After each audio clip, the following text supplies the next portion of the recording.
Hello, hello, hello, and welcome to another episode of the Keto Answers Podcast. I'm Dr. Anthony Gustin, and it's my job to get to the bottom of a ketogenic diet so you have the answers you need to make keto work for you. This week, joining me is Ryan Lowry. Ryan is one of the leading researchers in the world of the ketogenic diet. Him and his team in Tampa at the ASPI are doing some really incredible things. His recently published tome, The Ketogenic Bible, is an incredible evidence-based reference text on anything you'd ever want to know about a ketogenic diet. In this episode, we chat about everything. Ryan works with tons of pro athletes. He talks about how he uses a ketogenic diet to make them perform even better. We talk about some of his unreleased data from his research and everything in between. I always learn so much when I talk to this guy, so hopefully you'll pick out some things that you can learn too. So that being said, let's get into the show. Before we get to the episode, I wanted to chat about our sponsor, Perfect Keto. Perfect Keto is all about making a ketogenic diet healthy and accessible. Whether you're reading all of our online guides or articles or enjoying Perfect Keto's exogenous ketones or any other keto-friendly products, everything you need to make keto work for you is at perfectketo.com. I know what you're thinking. Hey, aren't you the founder of Perfect Keto? Yep, that's right. And all of my insanely high standards have been put into making each and every product. My background as a functional medicine clinician helps me craft the cleanest and healthiest possible products and the best information about a ketogenic diet. Head on over to perfectketo.com to learn anything you need to know about the ketogenic diet. And if you've never tried any of our products before, feel free to use the code KETOPODCAST for 20% off your first order. With that being said, let's get into the show. Ryan, thanks for being on the show here. Hey man, thanks. It's an honor to be on. So we are here in sunny San Diego. Beautiful here, man. The Low Carb USA conference, sitting by the pool, hanging out. So I had to grab you. I saw you hanging out all weekend, just getting mobbed by people. Which is kind of cool that you are rapidly growing in this kind of keto low carb sphere as a kind of an influencer and somebody who's putting all this stuff, which is awesome because you are genuinely helping a lot of people and like really using things like social media as this education tool, which is awesome. Thanks, man. Where did all this start? Like, how did you get into this and like have such a drive to help people? It comes across as like so authentic. It's awesome. Oh, thanks, man. You know, kind of my entire life, I grew up very close family relationships, and a lot of problems with like my family's health. And I think that's where it all stemmed from. Is my mom has Crohn's, my aunt has MS, and just a lot of auto-inflammatory diseases has just been all across my family. So I've always tried to figure out how can I help them, and then how can I then help my friends and a lot of other people. And so all throughout my life, I've studied science, and really nutrition was my main focus. Exercise is great, but I really wanted to focus on nutrition because everyone has to eat. Yeah. And so we kind of got introduced to this low carb ketogenic conversation by Dr. Volek, who's here. When we heard him speak about all of this incredible information on ketogenic diets, and he's working with endurance athletes. And we kind of were like, hey, well, what's the data on resistance trained athletes? Like, you know, it's great. There's a ton of data for epilepsy, and Dr. Dom is doing a ton of incredible work with cancer, but no one's really doing it with people who are exercising in like resistance training. And so for us, we looked at that and went, wow, there's a real opportunity. No one's looking at this. And that kind of just led down this rabbit hole of looking at ketogenic dieting and resistance training to everything. Now we're looking at studies with ketogenic dieting, exogenous ketones, and like longevity and how that has an impact. So it's just been a incredible journey, and it's something we're really passionate about. Right. So you said that your family had a lot of health problems when you were growing up. Did you have anything that you were trying to overcome personally with that? Yeah, you know, a lot of it for me, it was weird because I was always really active. And the biggest problem for me is I could never put on weight, and I ate horribly growing up. Literally, like, would go to McDonald's and Wendy's and would eat terrible, and no matter what I ate, couldn't put on weight. And the rest of my family would do the complete opposite. They would put on weight very easily. But soon after I stopped playing sports in college, I soon realized that my metabolism wasn't the same. Right. And soon it was like, okay, going to go get some fast food wasn't the same as when I was 14. And all of a sudden the pounds started adding up fairly quickly. And I was like, wow, I need to really understand how to eat better. Right.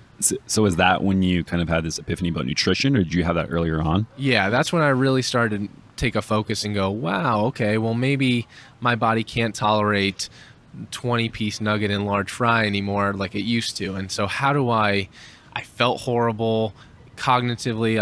I couldn't think right. And I was like, I really need to turn this around and figure out a way that I can eat better, perform better. Even though I'm not an athlete, I need to perform in school and work and things like that. So did you go into undergrad kind of with the perspective of kind of changing performance and health from kind of just a broad spectrum, or did you have any specificity going into undergrad? And then kind of what was that experience like? Yeah, so going into undergrad, I really thought I was going to dive down the physical therapy route. I went to school originally for physical therapy, interned for a semester at a physical therapy clinic, and soon realized that it wasn't the route I wanted to go. And I met Dr. Jacob Wilson very early on, and he kind of introduced me to this world of nutrition, exercise, and the combination of two to really create something very unique. And so I started really studying intimately at that point of like, okay, if I'm going to be playing sports throughout college, I need to eat better. I need to actually train better. And how do I do that all encompassing into one? Right. So what made you not want to do PT, physical therapy? Anything specifically? I think it was the where I interned at, it was, I just walked in and every single day it was the same people coming in, and a lot of the people and the patients they were working with a lot of them were just coming there going through the motions. And I realized, I'm like, these people don't really want this help. It's tough to work with someone when it's like they're not even interested in getting better themselves. And I'm like, how do we, rather than be working with them after the fact, how do we be proactive in it and potentially work with them on exercising better so that they don't have an injury, or eating better so that they aren't overweight and have other complications. I was like, how do we be on the forefront of that rather than being reactive to the problem? Interesting. And so was that kind of what led to the kick-ass facility you guys have now in Florida? Yeah, that was always the dream, is we were formerly in academics and did a lot there and did a ton of research. And very early on, we realized that in that world, there's 4 walls and a ceiling, and it's like, well, there's only so much you can do. And so our goal was, how do we get this message out to the world? And with that, we built the Applied Science and Performance Institute. It was a vision we had for a very long time. And by doing that, we wanted to educate the masses. And by taking complex information, stuff that only scientists would talk about in this other language that they tend to communicate in, how do we take that scientific information, break it down, make it understandable, digestible for everyone? Right. And so what kind of is the basis of the ASPI? Yeah, so our mission is to change lives through science and innovation. And so what we do there is research along with elite training. So we work with some of the most elite professionals in the world, but taking a very scientific approach. And then on top of that, doing research on everything from not only the elite athletes, but anti-aging, people with Parkinson's, Alzheimer's, anything you can imagine, of really just trying to take the latest science and try and come up with solutions, and then find those solutions and educate people on them. Right. That's actually a much better version of how I approached my clinics when I first got out of school. So I had the same intention. So I worked specifically with elite level athletes, just like how NASCAR, you develop vehicles that then go and they take that technology to the mass markets. Same type of thing that I wanted to do with movement when I first got out of school. But you guys are doing it, I think, in a much higher feedback driven rate. So we work with that. Yeah. Thanks, man. So where did ketosis, low carb, come in here when you guys had that facility? Was it something that was in mind when you were building it out, or was it more so a performance first, nutrition and ketosis second? And kind of how has that evolved? Yeah, so we've been into the ketogenic diet and ketosis before we built ASPI, but that was definitely always on the mind. It's just so many emerging areas for potential applications of the ketogenic diet. And so we were like, how do we not only lock ourselves into this, high performance aspect, but performance is more than just seeing our favorite players play on Sunday. Right. It's the grandmother who wants to stay around longer to see her grandchildren, or the father who wants to be able to run outside and play with his kids. Like, that's performance. And so how do we take what we know from elite athletes and then transfer it throughout the entire world? Interesting. And so how does that looking kind of on a day-to-day basis for you guys?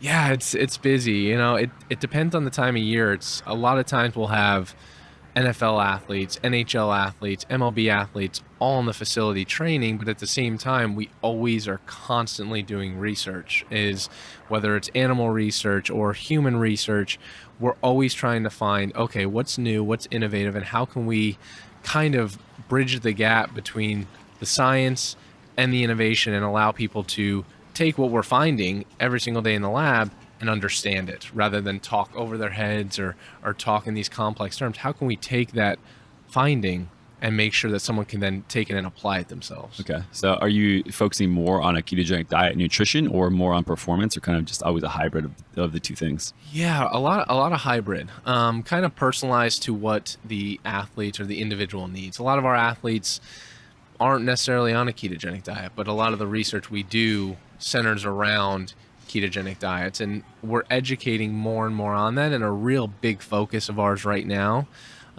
which there's a recent article on it with traumatic brain injury, is really targeting a lot of the NFL guys. And they come in and it's like, all right, well, what do you guys think about the next 20 years of your life? Like, how can we provide some benefit, some neuroprotective benefits, and looking at how you eat rather than going out and eating fast food all the time, because professional athletes have the worst diets out of anyone. I'm well aware of this. It shocked me when I first started working with these guys and figuring out what they were consuming. Oh, it's horrible. Yeah, it's insane. So how do you take someone at that level who's performing well and say, hey, if you eat differently and you kind of have this alternative way of eating, not only might you perform better, but think about your life after the game. So it's trying to get their head to wrap around that concept. So that's been a big focus of ours right now. Right. So what type of research are you doing right now? Anything specific that you can share? Right now, we're finishing up a longevity study, which is fascinating. We took animals and literally fed them either a ketogenic diet or a standard American diet for their entire lives. We just got those results back, and I mean, it's no surprise to us, but like the animals that were on a ketogenic diet lived significantly longer. So right now we have a ton of tissue to analyze. And then on top of that, the traumatic brain injury stuff. We're really starting to get a lot of the NFL athletes in, and we're bringing them in not only looking at a ketogenic diet, but how can exogenous ketones play a role in potentially recovering some of those problems that they had very early on. Interesting about the animal study. What have you guys seen? I know you obviously probably have a lot of data to pour through, but is there any kind of large overarching mechanisms that you kind of found were from the ketogenic diet leading to these longevity increases? Yeah. So not only did their body composition was drastically different. I mean, when these animals are done, you cut them open and you look at their organs. The ones that were on a ketogenic diet literally looked like something out of a textbook. There was no real fat around the organs. It was interesting. It was incredible. But the ones that were on a standard American diet, it was like sad to see how much fat, so visceral fat that people normally wouldn't even see, but it's all surrounding the organs, and I think that was playing a large part in that. How would you explain ketosis before we get too crazy here? Because I feel like we're going to dive off a cliff pretty soon, but how would you explain ketosis if you could only do it in like a tweet? You know, the way we define like ketosis or a ketogenic diet is minimizing glucogenic substrates. And what we mean by glucogenic substrates is either carbohydrates or some protein can convert over. Minimizing glucogenic substrates so that your body relies on primarily using fat and ketones as fuel. It's a long tweet. I think it's under the 200 characters. Yeah. I think that makes it. Yeah. Okay, so that's interesting so obviously we see the fat accumulation and how that affects stuff. So visceral fat is obviously linked to a lot of different pathologies, but are there any other markers that you guys were looking at, or was it just lifespan and age span, and what else kind of was the primary focus of that?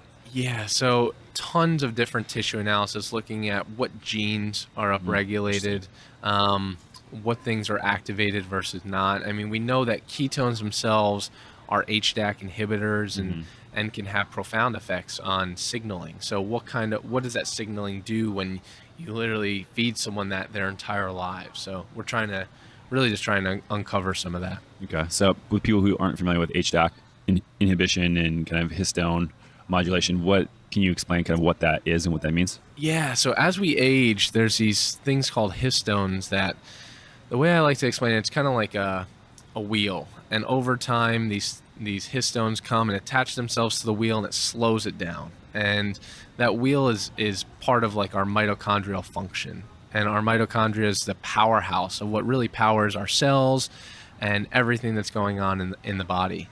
Well, when that comes along and these histones attach themselves and wrap themselves around our DNA can't express itself like it could when we were younger. And so imagine now these wheels stop turning and they're getting wrapped around, and they can't really express the genes that they used to. Well, over time, that's what potentially leads to aging. And so if ketones can kind of come in like a bouncer at a bar and prevent those histones, say, nope, deflect them out and send them away, that DNA can still express itself over time and potentially lead to longer longevity. Yeah. And what I've noticed too is with the popularity of the keto diet going crazy right now, that there's this huge split between these crowds of people who think that the only way to do it is by eating full nutritional ketosis, so just eating a very high fat diet and getting the benefits that way. And then there's also a camp that is using products like exogenous ketones. And so I think I've seen some stuff that actually show that you still get this HDAC inhibition using exogenous ketones, even in the presence of carbohydrates. And so this is what's interesting to me about what you were saying about the NFL as well in brain trauma. So we also know the effect that ketones have on the brain is very positive. And so are you looking at these people with eating kind of a normal higher carbohydrate diet to fuel performance plus taking exogenous ketones to kind of mitigate the effect from kind of CTE type pathologies, or how are you looking at it like that? Yeah, exactly right. And I think one of the things that we know about traumatic brain injury is if you look at someone's brain who has traumatic brain injury or CTE, and you compare it to someone who has Alzheimer's, they look very similar. Very similar. And so immediately after these games and over time, as it starts to accumulate all these plaques and tau proteins start to accumulate in their brain becomes resistant to utilizing glucose. And so we see that over and over and over again. And yet what do? They go to the sideline, they chug down some sugar-filled beverage. And it's like, is that really doing them any good, or is it actually doing them more harm? And so one of the things we like to look at is, what if you replace that fuel source? What if you give them something that not only their body can utilize, but people with traumatic brain injury actually have enhanced transporters in their brain to take up and utilize ketones. It's almost as if their brain knows, I'm starving for energy, I can't use glucose, I need an alternative source of fuel. So what happens at that point? Okay, so you're still using a lot of high carbohydrate diets to fuel performance of these guys? Some guys, yes. Some of the guys that are early on, younger guys, I mean, they're still sticking on their traditional American diets. Some of the older vets that we're working with are starting to transition to I'd say the modified Atkins approach. They're higher protein, moderate amount of fat, moderate to low carbohydrate, but still transitioning to try and get their bodies to utilize dual fuel. Interesting. There's this recent article, I think on ESPN, that came out about James Harrison, plays for the Steelers. He's in his late 30s now, just a beast. And he says that he spends at least $300K a year on taking care of his body, whether that's like dry needling, cupping, massage, nutrition, trainers, everything. And he's a testament, like the guy doesn't get injured.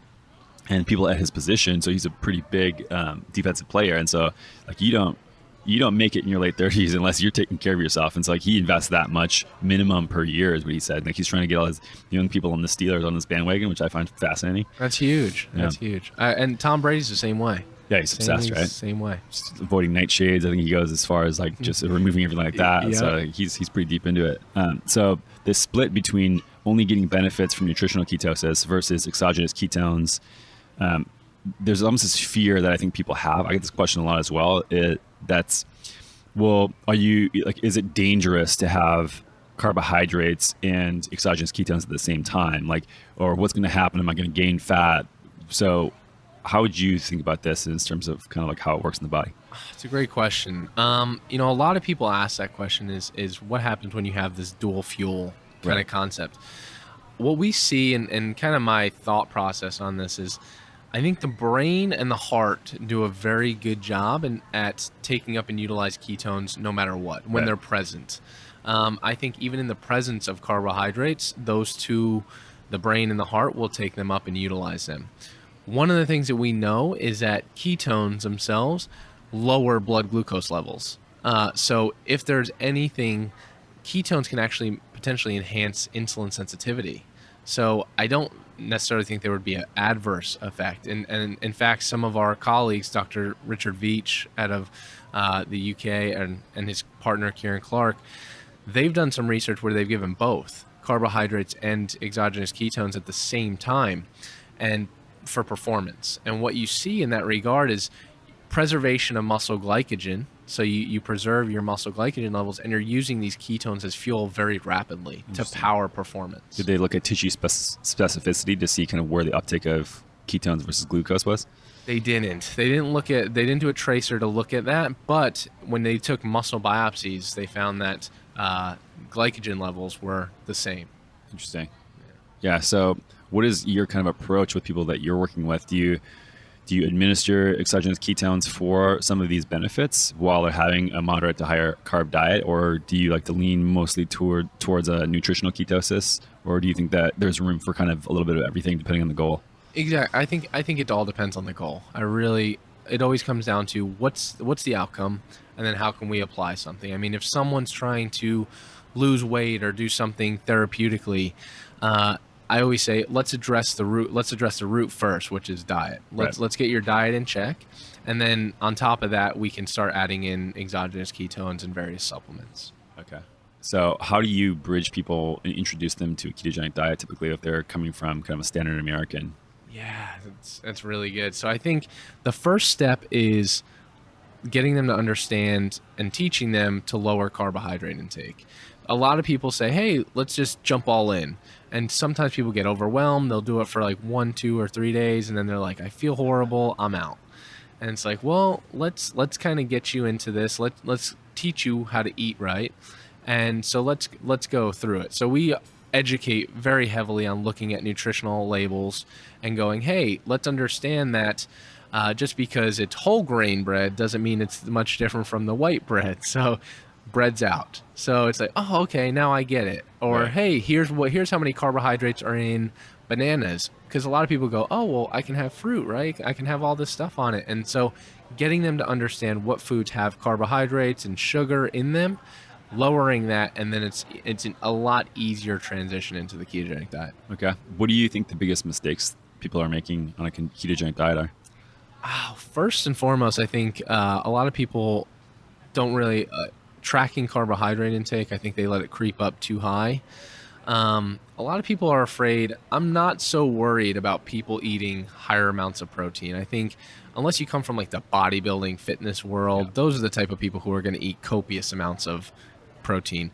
But the other fact is people being afraid of fat still. People are still a little weary of, I don't know if I should have that. Like that might be too much. And it's like, it's okay. That's what you're utilizing as fuel.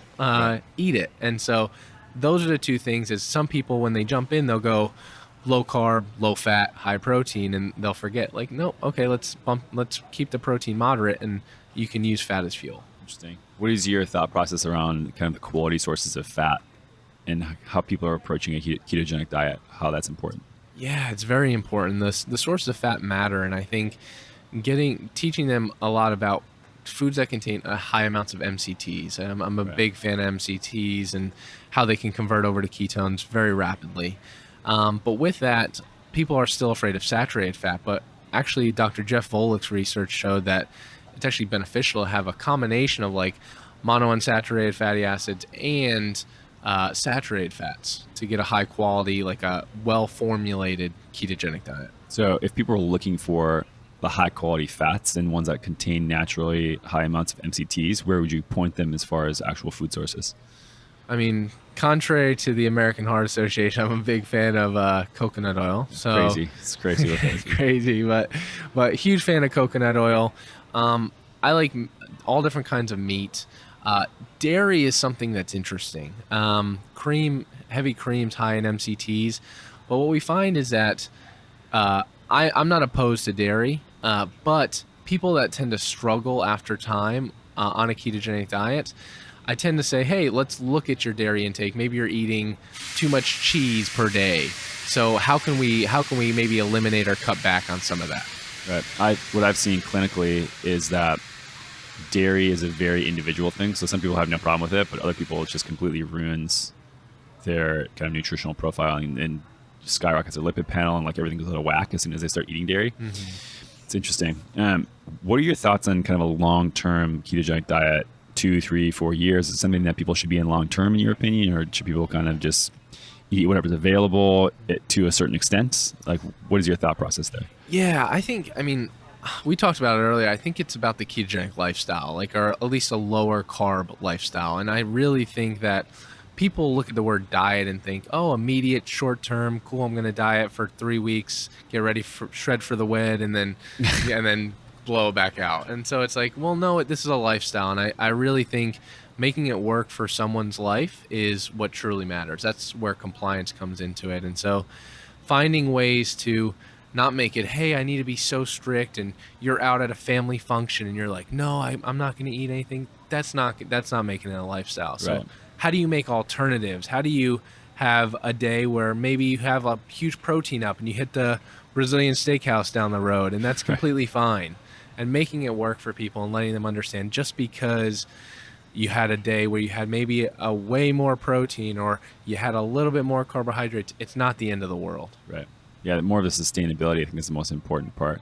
Huge piece. What do you say to the people who comment on things like hormone problems with a long-term ketogenic diet, gut problems? So I know there's like, as anything that becomes popular like this really quickly, there becomes a lot of resistance to change in any other kind of discipline. So I'm seeing now, as ketogenic diet has become kind of more aware in a lot of these health circles, that there's a lot of people kind of trying to bring it down.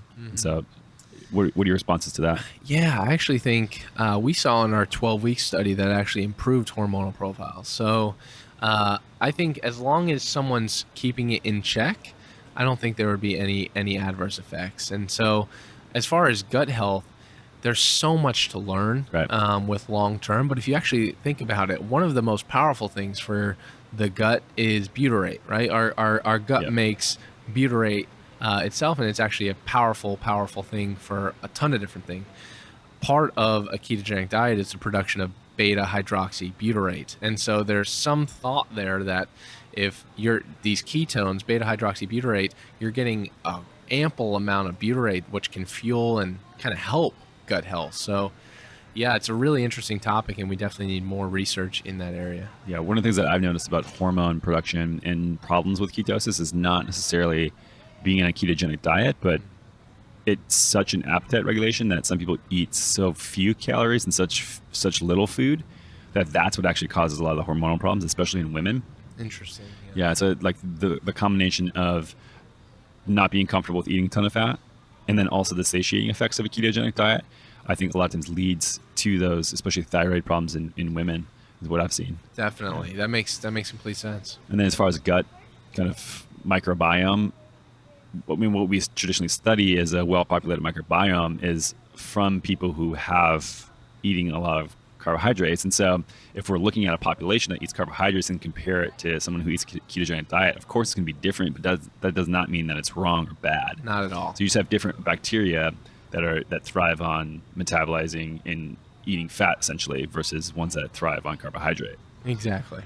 And so I actually think it's way easier to keep things like small intestinal bacterial overgrowth down on a ketogenic diet, where this is where the kind of bacteria migrates from kind of deeper down in your gut in your large intestine to up towards where it shouldn't be in your small intestine. And that's because they eat sugars and things that are easily digestible.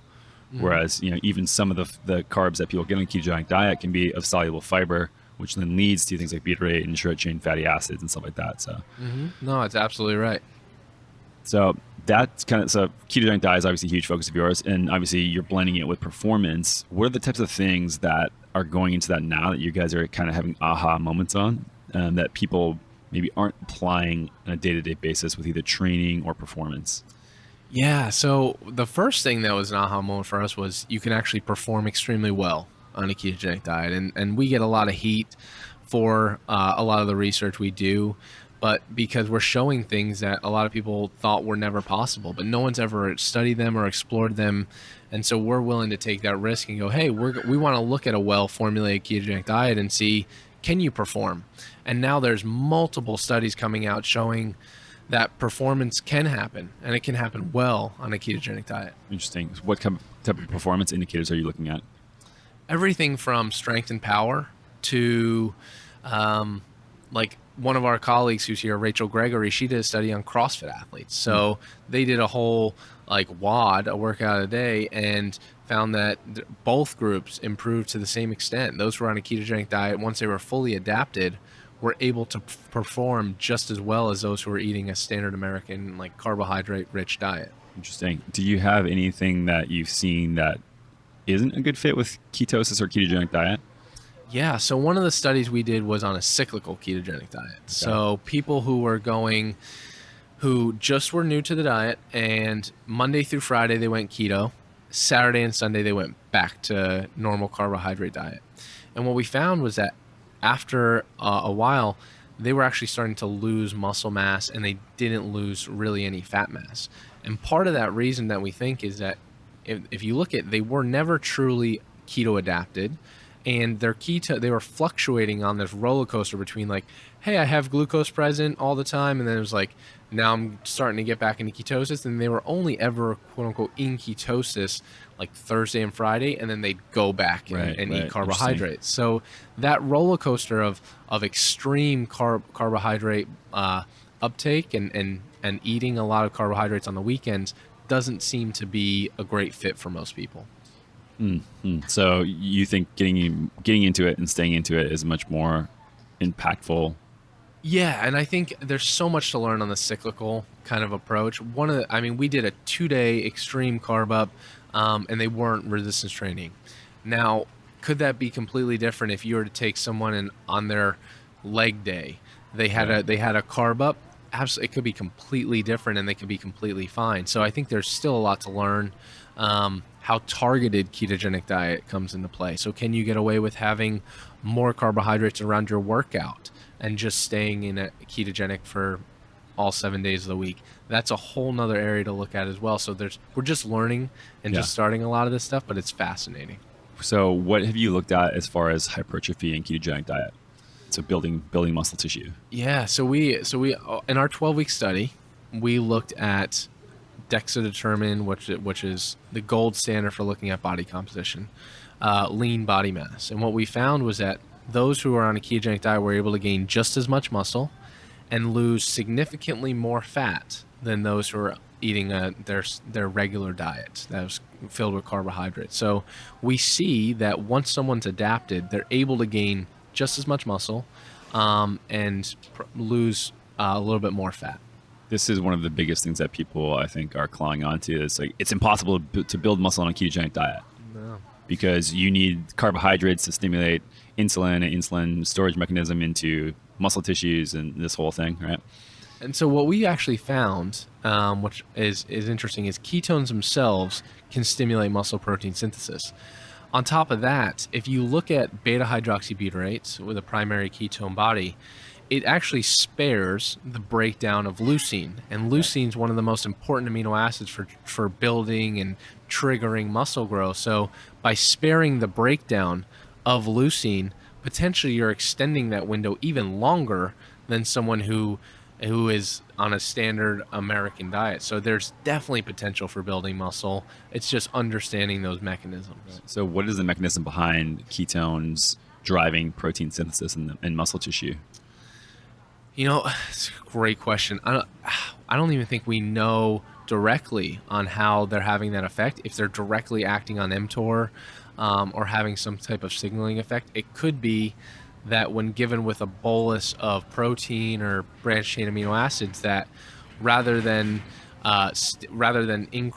decreasing muscle protein synthesis over time, they're allowing leucine to do it for 1, 2, 3, maybe even 4 hours, whereas with carbohydrates that might run out in 2 or 3. Okay.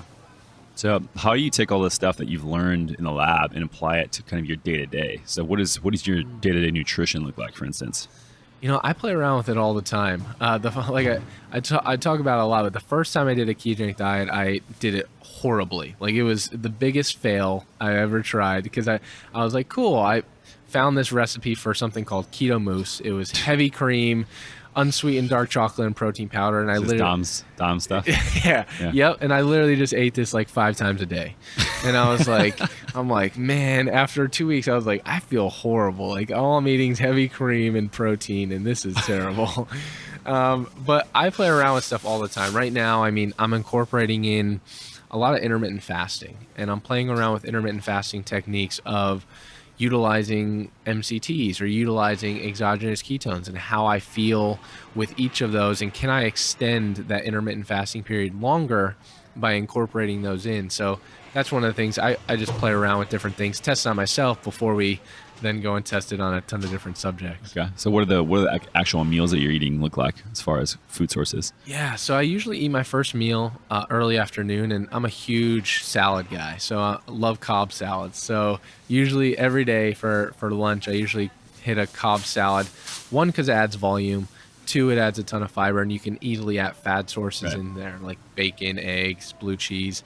And then at night, I'll have something like a good meat source, whether it's beef or steak, sometimes chicken that I'll fatten up, and vegetables. I'm pretty plain Jane. But then on the weekend, I'll go out and get something to eat with friends or family. Like, I have no qualms about eating out. It's just making the right decision. Yeah, it's actually way easier to modify meals than people think. Like, people are like, well, I can't eat out anymore. I mean, I eat out all the time. I'm traveling so much, and I have visitors, and San Francisco is an awesome food city, and so like, I have no problem anywhere I go keeping it super low carb. And I actually think it's easier to eat out ketogenic than it is like what people consider low fat, because with low fat, it's like, oh, can I have vegetables? Well, it's like, well, those vegetables are probably cooked in butter or some type of oil. Right. So did you ask them to spray it rather than, so it's so easy to just go, hey, I just want a meat source, a side salad, no croutons, and some type of vegetables. Right. Cool. What I've recognized is that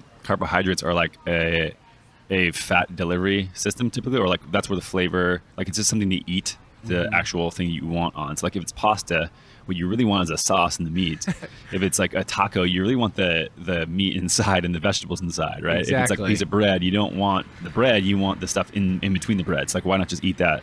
Exactly. And the more and more, it's amazing, because there's actually a ton of companies coming out in this space that are realizing, all right, well, if we're really going to make this mainstream, we gotta find things that make it sustainable for people to eat all the time. Like, there are bread companies that are coming out that are making ketogenic friendly breads, and it's amazing to see that kind of progress moving forward. Because like getting someone like my mom or my dad on it, she's gonna be like, well, I love my grilled cheese. Well, it's like, well, I can go without grilled cheese, but if you really want grilled cheese, here's an alternative. Right. Yeah, making it easy, I think, and more accessible is huge to have this actually catch on. So absolutely. What are the things for training that you're doing like on a day-to-day basis? I usually keep resistance. I usually resistance train 5 to 6 days a week. Keep it no more than 45 minutes. Compound movements, things like squats, overhead press. Right now, I don't do anything heavy. My knees just can't handle it from playing sports anymore. Right. I just don't see a huge need for it for me right now. So I stick in that 12 to sometimes I'll go up to like 20 rep range, do multiple sets, high intensity, and then I'll do a lot of high intensity interval like sprints. We do a lot of sprinting. Yeah, I removed heavy lifting like a year ago, and I haven't felt better since, man. It's just day-to-day recovery is just so much easier, and I don't feel like I just like, need to sleep and eat a giant meal after every single workout. Oh my God, it's so much better. It's great. So what about sleep? Get a lot of sleep? I'm trying, getting better. My brain's always going, and just with a lot of projects going on, I tend to work well really late at night and super early in the morning. Those are like prime time hours for me. But the one thing I have noticed is I've optimized my sleep, not just in the duration, but in the quality of doing things like I got blackout curtains. I keep my room super cold. I have the blue light blocking glasses. Like, I'm doing everything to make sure, all right, if I'm not getting at least the quantity of hours that I want. Like, I'm going to try and get the best quality. And that's one of the things I'm striving for. Okay. What about like stress management techniques? Anything that you, like obviously you have a lot of stuff going on, even though it's all positive. Like, are you doing anything to kind of take a step back and keep that too low? Yeah. So I use an app called Headspace. Oh, yeah. Yeah. Big Headspace fan. And in the middle of the day, I'll do some type of like meditation. It's been tremendous for me. Like literally in the morning, I'll do a daily journal. It's something called the 5-minute journal. Yep. And it's like daily affirmations for the day, like kind of getting you started on the right foot. And I love that. And then in the middle of the day, some quick meditation. It's just been a game changer for me. Awesome. So what do you notice as far as meditation impacting you? You know, overall, it's just not only my productivity, but just like the attitude that I approach things with the second half of the day. Because it's one thing when you go into the office or you're working and you crank very early on in the day, and then a lot of people just tend to dwindle down. It's hard to keep that same pace all day. And so breaking that up with, I'll usually go on a walk because our facility's right on the beach, so it's nice to get out on there, get some sun, get on a walk, and then I'll go in and do some meditation. It completely just opens up my mind, gets me a lot more creative and thinking differently, and gets me in a good spot for the second half of the day. Yeah, I've noticed it's very cumulative. So like if I will meditate one day, it's whatever. But then if it's like 3 weeks in a row, 4 weeks in a row, it's huge game changer. Absolutely. Huge thing that I think a lot of people aren't focusing on in their health. Definitely. It really is. And I think, like you talked about, stress management, when people talk about, oh, well, I'm having trouble losing weight, or I'm having trouble in my life, like that's one of the biggest pieces. Nutrition's great. Sleep's very, very important, but managing stress is something that everyone can do. Right. And it can take the whole I don't have time thing. Like anyone can find 15 to 30 minutes in their day to manage some stress, decompress, and really put you in a whole different kind of state. So what's this quote have you heard this, where it says, if you don't have time to meditate for 15 minutes a day, you should be meditating for an hour a day? That's great. I love that. That's awesome. Yeah, such an easy thing to add in. So you guys have taken a lot of this information and you cooked up a little book here, huh? We did. So about a year ago, it's when it all started. And so what started, it's really a passion project for Dr. Wilson and I. We wrote the book, The Ketogenic Bible. It's coming out August 15th officially for launch, but truly a passion project for taking everything from the history of where did this all start, like back in the 1800s with William Banting, like where to where we are now with exogenous ketones. Like, how did we get here? And then what is a ketogenic diet? And then all different types of applications, from Alzheimer's to cancer to Parkinson's, traumatic brain injury, and how can we use that and then practically apply it? Right. Yeah. So I think I mentioned to you before we started, but I got this review copy right before I came down to San Diego, and it's it is enormous. Yeah. Like it's like a college level textbook size. I was like, holy crap! Like what? And I started paging through it. Like not only is it like the information is super awesome and super helpful, but you guys have all these little diagrams and things that I think that make the content so much more digestible. It's like conferences like we're at right now are good, but if you're trying to take information as just an average person who wants to make change in their health, this is not a place for you to be. Like reading abstract papers and like hearing all this dry information being spoken to you. Like you guys made it very approachable and so action based. So Thanks, awesome job man. on that. Yeah. Really appreciate it. What in the book were the main things that you guys broke down that you thought were super important to include? You know, first off, I think just getting people to understand what is ketosis and what is a ketogenic diet. I feel because it's gotten so popular, there's so many different definitions of what this is, and people that are fearful of one thing and not another. So we basically just tried to put a big stance on that and go, hey, here's everything that we know. We're not the experts on it. We're fortunate to have a ton of colleagues and amazing people around us who helped support and put the passion behind this idea. Perfect example is the cancer section. Our really good friend, Dr. Dom D'Agostino and Dr. Angela Poff, are two of the leading people in the world studying this stuff. And so we ran a ton of ideas and had them read over the chapter before we submitted it. And just having that access and having that ability to tap into all these people who are doing incredible work and breaking it down in an understandable manner. So hopefully someone somewhere someday can get access to this and go, wow, that's made an impact in my life. My life's changed because I've read that, I understand it, and I applied it. It's amazing. So what do you personally go to learn about this type of stuff? Are you looking at papers? Are you reading books, podcasts? Are you chatting with people? Are you going to conferences? Like where are your main kind of sources of information? Yeah, so I mean, constantly reading papers. I every morning I probably read at least 2 to 3 brand new ones. I'm signed up for alerts to get what's latest on ketosis or ketogenic diets. That's one. Conferences are incredible because you get to see and hang out with great people like you and hear from leading minds in the industry of what's new, what's novel, what are their thought processes, and getting that access to them can save years of studying and trying to read papers and decipher it on your own. But just talking to someone like a Dom at a conference and saying, hey, what's the latest stuff that you're working on?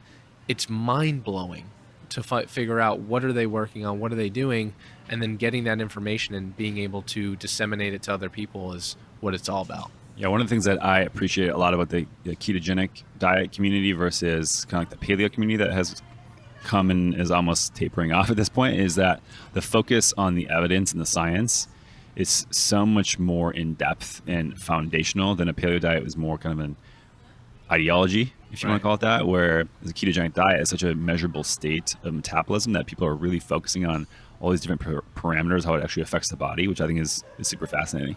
It's brilliant. And this community itself is so supportive of one another. It's amazing to see how we cross over in so many different ways, but there's people that are supporting each other in cancer and Alzheimer's and performance, and it's like everyone's there to support each other and just trying to figure out, okay, how can we help? How can we get this message out to the world? Right. So it's incredible. I'm sure we could chat forever, but we should probably get back inside here. Yeah. So where can people find you that if they want to know more information, and kind of where can they find the book that you're launching here? Yeah. So, I mean, Facebook, Ryan Lowry. On Instagram, it's Ryan P. Lowry, Lowery. And then our book is available on Amazon, Barnes & Noble, and then hopefully a bunch of different bookstores around you. So awesome. Well, thanks again. Appreciate it. We'll chat soon, buddy. Definitely. All right, everyone. Thanks for listening to another episode of the Keto Answers podcast. I hope you enjoyed it, but even if you didn't, I would love a review. Just go over to iTunes, wherever you listen to your podcasts, and pop in a review so we can get found by more people, get better guests, and have the information that you need. So please go to iTunes, wherever you listen to your podcasts, and leave us a review. And if you're new to keto, head on over to perfectketo.com/podcast and enter your email for all our top tips and guides on getting started with the ketogenic diet. Thanks, and we'll see you next time.